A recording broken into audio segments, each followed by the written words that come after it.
অনেক স্বপ্ন দেখেছি, আসলে অনেক দূর হারিয়ে গিয়েছেন, সেই গ্রামগুলি চলে গিয়েছেন। লক্ষ্মীপুর জেলা সমিতি দোহা কাতারের আত্মপ্রকাশ অনুষ্ঠিত হয়েছে 23 জুলাই বুধবার সন্ধ্যায় কাতারের রাজধানী দোহার ফিরোজ আব্দুল আজিজে গড়ুয়া রেস্টুরেন্টের হল রুমে অনুষ্ঠিত হয় এই আত্মপ্রকাশ। ইএম আকাশের সঞ্চালনায় অনুষ্ঠানে সভাপতিত্ব করেন লক্ষ্মীপুর জেলা সমিতি দোহা কাতারের সভাপতি মোহাম্মদ বাহার উদ্দিন। অনুষ্ঠানে প্রধান অতিথি হিসাবে উপস্থিত ছিলেন কাতারে নিযুক্ত বাংলাদেশের মান্যবর রাষ্ট্রদূত মোহাম্মদ নজরুল ইসলাম।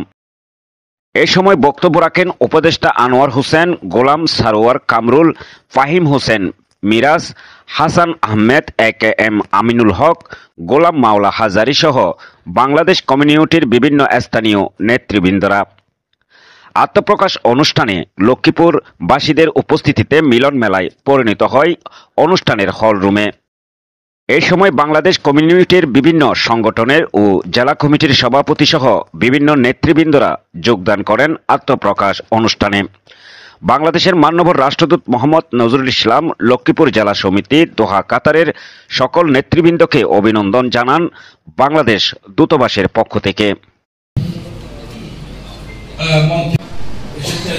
আপনারা সকলের নাম এবং ফোন নাম্বারটা দিয়ে রাখবেন, তাহলে আপনারা রাত জাগিয়া মনের সুখে দেই যে পাহারা, তুমি আমার কাছে শিশির ভেজা সোনালি সকাল, তোমার এক নজর দেখিলে আমি হয়ে যাই মাতা।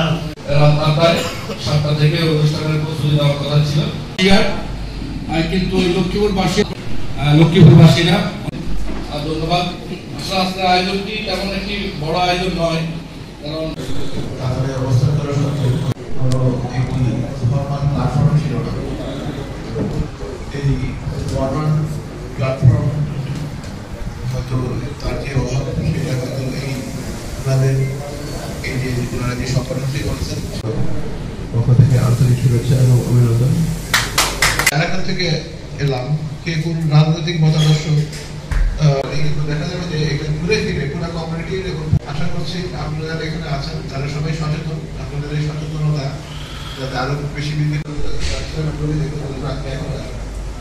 গাড়ি ঘুরিয়ে, তো আপনারা অবশ্যই লক্ষ্মীপুর জেলা সমিতি বা যে কোনো আঞ্চলিক সমিতি হোক, আপনারা সমিতি ঐক্যবদ্ধ হওয়ার জন্যই সমিতি করেছেন, আপনারা ঐক্যবদ্ধ থাকবেন, মানে সেই জন্যই এই সমিতিটা করা। আর 2 নম্বর হলো, যারা এই সমিতির যে বিভিন্ন পদে হয়তো নির্বাচিত হবেন বা